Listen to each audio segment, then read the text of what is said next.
ito po ang tamang proseso ng pagsiserbi ng mandamiento ng korte as evidenced by the NBI process of serving of warrant of arrest na naganap 2 days ago lang. Nakaramdam ng kapanatagan ang mga miyembro at misyonaryo ng Kingdom of Jesus Christ sa Davao City matapos ang sinagawang pagsisilbi ng warrant of arrest at operasyon na isinagawa ng mga kinatawan ng National Bureau of Investigation mula sa Region 11.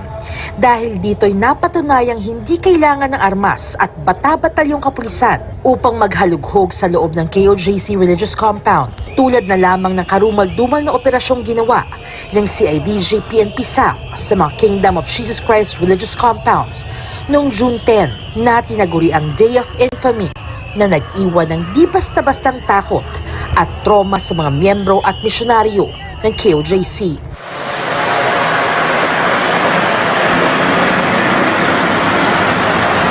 Mag-aalas 5 ng hapon nang dumating ang mga opisyal at kinatawan ng NBI Region 11 na agad na mangilibot ang compound kasama sina Attorney Israelito Torion at iba pang kinatawan ng KOJC Legal Counsel at KOJC Executive Secretary Sister Eleanor Cardona.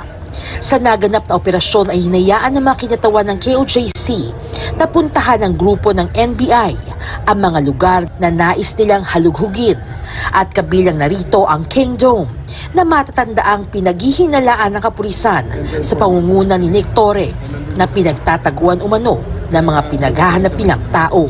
So para maklaro lang talaga yan, pinasok na namin. Ayon kay NBI Regional Director Aslito Albao, hindi naging mahirap ang naging operasyon dahil tinanggap naman sila ng maayos na tumagal lamang na mahigit 1 oras kung saan ito ay naging payapa at matiwasay.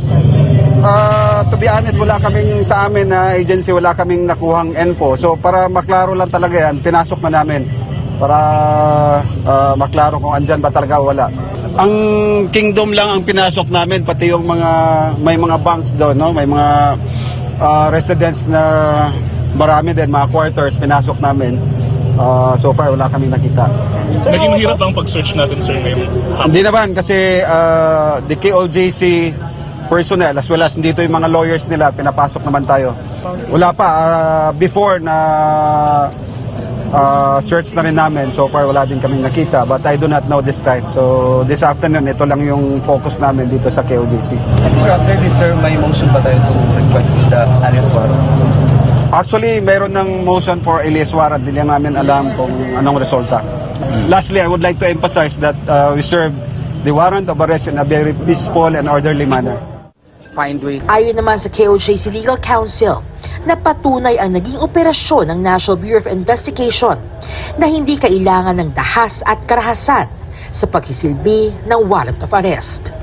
Well, this proves that the KOJC is very cooperative. The search was done in a very peaceful, orderly manner. And we hope and pray that the PNP would take notice of the search being conducted this afternoon, that it was conducted properly by elements of and agents of the National Bureau of Investigation. Means to say, sir, hindi kailangan marahas to do the... Hindi kailangan na magdala ka ng maraming armas dito kung makipag-cooperate po sila sa amin. No? Wala namang problema yon if they will properly cooperate with us. No need to show force, no need to bring Armalites, no need to bring a lot of helicopters, no need to use drones and other armaments po. The KOJC is always cooperative if done pursuant to the rules of court and if done properly. Pero paalala ni Attorney Torion, hindi na kailangan pang magsilbi ng karagdagang warrant of arrest dahil kapag ginawa pa ito ng kapulisan, ay matatawag na itong disservice sa warrant. I think there is no need anymore. That would be the 7th or 8th times that they would be doing that, and that would be a disservice already to the warrant. It's no longer a service. If they will do that, it will be a disservice to the warrant. Samantala, inihayag din ng NBI na taliwas sa mga nababalita base sa kanilang operasyon ay walang underground tunnel sa loob ng King Dome. Bagamat may basement dito na kanila ring nasiyasa at under construction pa ito. Bagamat naging payapa ang pagsisilbi ng warrant o ang operasyon ng NBI, ay hindi naman tumitigil ang mga miyembro at misyonaryo ng KOJC sa pagbabantay sa kung sino mang naisumira ng kapayapaan at katahimikan ng kanilang tahanan. Mga kababayan, na napakaganda po, Ma'am Lorraine, and of course, we would like to, in a short while, to be joined by Professor Malotikia. Napakaganda po ng pagsisilbi ng warrant of arrest ng National Bureau of Investigation upon the leadership ng regional director nila doon at ng ilang mga national NBI representatives, no, na mga professional law enforcers. Lalo na po, Ma'am Lorraine, na pinamumunuan po ito ng retired judge at dating isa sa mga kinikilala at nirerespetong police officer ng Western Police District sa Manila District, si Judge Santiago. Na may pelikula pa nga itong ginawa sa kanya. Really? Oh, yes, ma'am. At ito'y naging sharpshooter SWAT operative before maging abogado. Yeah, that one. At Yes, naging judge. I remember. Yeah. And he is a man of law na hindi niya pinapayagan na ang NBI ay gamitin para sa persecution o political instruments of harassment.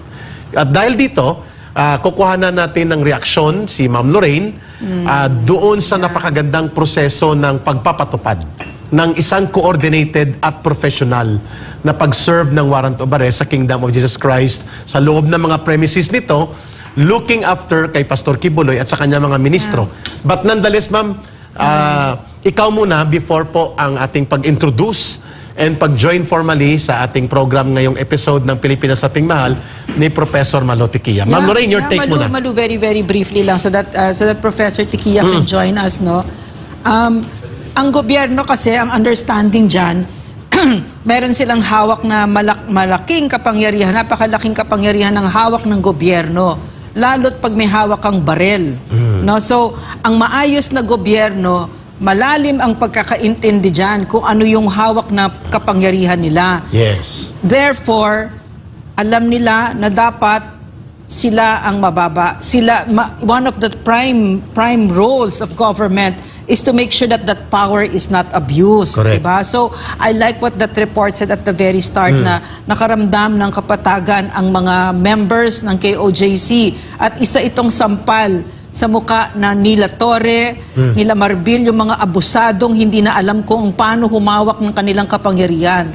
At nasa likod niyan, syempre si Anton Lagdameo, si Bongbong Marcos, Yes. si Abalos, no? We'll have to go look past them and look at the people who are behind them. Correct. Thank you, Ma'am Lorraine.